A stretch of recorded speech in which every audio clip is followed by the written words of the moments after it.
Welcome back, everybody, for another deep dive. Ah. This time, we are all about, upgrading your English vocabulary. Uh-huh. And now I know some people might hear that and be like, oh no, not a grammar lesson, but trust me. Right. This is about unlocking a level of communication that I think most people only dream of. Yeah. And yes, we'll be tackling that little word we all overuse. Yeah. Very. So true. What's fascinating to me about vocabulary is that even small tweaks can make such a huge difference in how you're perceived and how clearly you're able to express yourself. So we all know it's like our go-to, it's the easy way out. Right. What makes it so detrimental to our communication? What's the problem with very? Well, think about it this way. Using very is like using a dull, generic brush for an entire painting. Okay. It just lacks that precision and vibrancy that truly impactful communication needs. Mm-hmm. Advanced vocabulary, on the other hand, goes beyond just simple synonyms. Oh. It's about understanding those subtle shades of meaning and the emotional weight that different words carry. So it's not just about sounding smart. No. It's about choosing the right word that most accurately and powerfully conveys what you mean. Exactly. Advanced vocabulary allows you to paint a more vivid picture with your words, evoke specific emotions, and even persuade and influence more effectively. I like that paint a more vivid picture. I can already see this being useful. Yeah. Like, imagine you're trying to convince someone to invest in your idea. Okay. Would you rather say, like, this is a very good idea, Right. or it's a groundbreaking idea with the potential to revolutionize the industry? That's a great example. I think I would go with the second one. Yeah. So how do we move beyond very Yeah. and start incorporating these more dynamic words into our vocabulary? Mhm. I know our source material has some great examples of common very plus adjective phrases and their more powerful counterparts. Right. So maybe we could look at some of those. Yeah, for sure. One that comes to mind is swapping out very scared for terrified. Ooh, I like that. It instantly evokes a more, visceral, intense feeling of fear, drawing the listener in and making your story or your argument so much more compelling. Yeah, you're not just like a little bit scared, you are terrified. Exactly. So that one word change completely transforms the emotional impact. Yeah. What are some other examples that you find particularly striking? Well, instead of saying very happy, imagine using words like elated or euphoric to express that feeling of overwhelming joy and happiness. Oh. Or instead of very angry, consider enraged or infuriated to convey the raw intensity of that emotion. Yeah, great examples. Yeah. I can already see how these word choices can add depth and nuance to everyday conversations. Right. Now, I'm sure some of our listeners might be thinking like, okay, this all sounds great, but won't I sound pretentious if I start throwing around these big words all the time? That's an important point, and it brings us to one of the biggest pitfalls of trying to expand your vocabulary. Yeah. Using words incorrectly or in a way that feels forced and unnatural. Right, because the goal isn't to sound like a walking dictionary. Right. It's to communicate effectively. Exactly. And authentically. Hmm. So how can we avoid that trap? What are some things to keep in mind? I think one of the key things is to focus on using words that you understand and that fit the context of the conversation. Don't try to force in words that just feel awkward or out of place. So it's about being mindful and intentional with our word choices. Exactly. And another important thing is to pay attention to the tone and style of the communication. If you're having a casual conversation with friends, you probably wouldn't use the same level of formality as you would in, say, a professional setting. Right. It's like dressing for the occasion, but for our words. Exactly. So how can we make this process of expanding our vocabulary feel less intimidating and more like a natural part of our communication? One strategy is to start small. Choose 1 or 2 new words each week and focus on incorporating them into your conversations and your writing. And as you become more comfortable with those words, you can gradually add more to your repertoire. Okay, so start small and build from there. Exactly. Any other tips for making this a more enjoyable process? Absolutely. Think of it as a game. Yeah. Pay attention to how other people use language, especially skilled writers and speakers. You can learn a lot by observing how they use words to create imagery, evoke emotions, and build compelling arguments. I love that.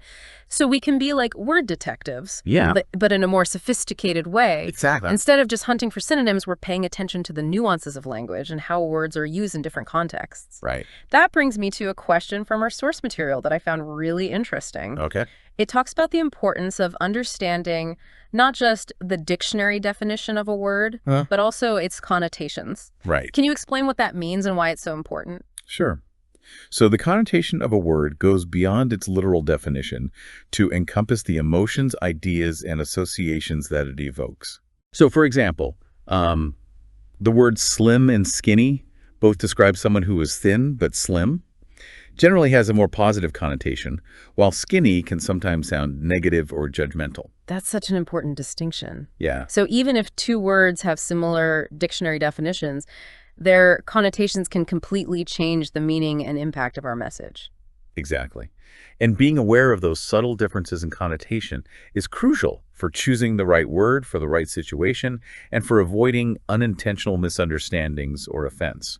That's really valuable insight. So we're expanding our vocabulary, we're paying attention to connotations, and we're being mindful of the context. What are some other common pitfalls that we should be aware of? Well, one common mistake is overusing jargon or technical language in situations where it's not appropriate. While it's important to be able to communicate effectively within your field, it's equally important to be able to explain complex ideas in a way that's accessible to a wider audience. Right. Nobody wants to feel like they're being talked down to, but we also don't want to alienate people by using language that they don't understand. Exactly. Another pitfall is using overly formal or archaic language in everyday conversations. While it's great to appreciate the beauty of language, it's important to remember that the goal of communication is to connect with others, not to sound like you're reciting Shakespeare. Right, because that could backfire. Instead of making you sound intelligent, it might just make you sound out of touch. Exactly. Or pretentious. So it's all about finding that balance between expanding our vocabulary and using it in a way that feels natural and authentic. Exactly. And remember, making mistakes is part of the learning process. Don't be afraid to experiment with new words and to ask for feedback if you're not sure how to use them correctly. The more you practice, the more confident you'll become. This has been so enlightening. I feel like I've gained a whole new perspective on the power of language and the importance of continuing to learn and grow as a communicator. I'm so glad to hear that. Speaking of inspiration, I think it's time for you to leave our listeners with a final thought to ponder as we wrap up this deep dive. Well, I think the most important thing to remember is that language is a powerful tool that can be used to inform, persuade, entertain, and connect. By expanding your vocabulary and using it thoughtfully, you can unlock new levels of communication and express yourself in ways you never thought possible. Yeah, that's such a powerful reminder. It's not just about memorizing words, Right. It's about wielding them with purpose and intention. And as you mentioned earlier, this journey of language exploration, it's ongoing. Right. It's something we can continue to develop and refine throughout our lives. Absolutely. Language is constantly evolving. New words are being coined and old words are taking on new meanings. Staying curious and engaged with language is key to becoming a more effective communicator. So what are some ways that our listeners can kind of stay on top of these changes and continue to expand their vocabulary? We talked about, paying attention to skilled writers and speakers. But are there other resources or strategies you recommend? Well, reading widely is one of the best ways to expand your vocabulary and to develop a deeper understanding of how language works. Don't limit yourself to just one genre or style.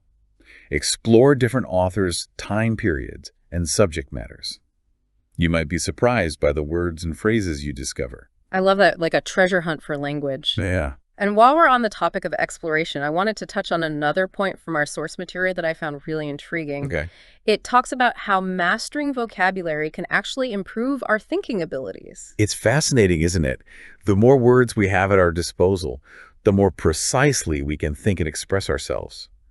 When we have a rich vocabulary, we're able to make finer distinctions between concepts to see relationships that we might have otherwise missed and to articulate our thoughts with greater clarity and nuance. So it's not just about communication, it's about cognition as well. Absolutely. Like having a more sophisticated set of tools for processing information and making sense of the world around us. Exactly.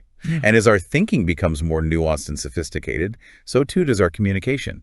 It's a virtuous cycle. This has been such an eye-opening deep dive. I feel like I've gained a whole new perspective on the power of language and the importance of continuing to learn and grow as a communicator. Well, I'm so glad to hear that. Me too. Yeah. So to wrap things up, Yeah. we'd like to challenge you, dear listener, to pick just one new word from today's deep dive. Okay. And make a conscious effort to use it in your conversations this week. Notice how it feels, notice how people react, and see how it enhances your communication. Love it.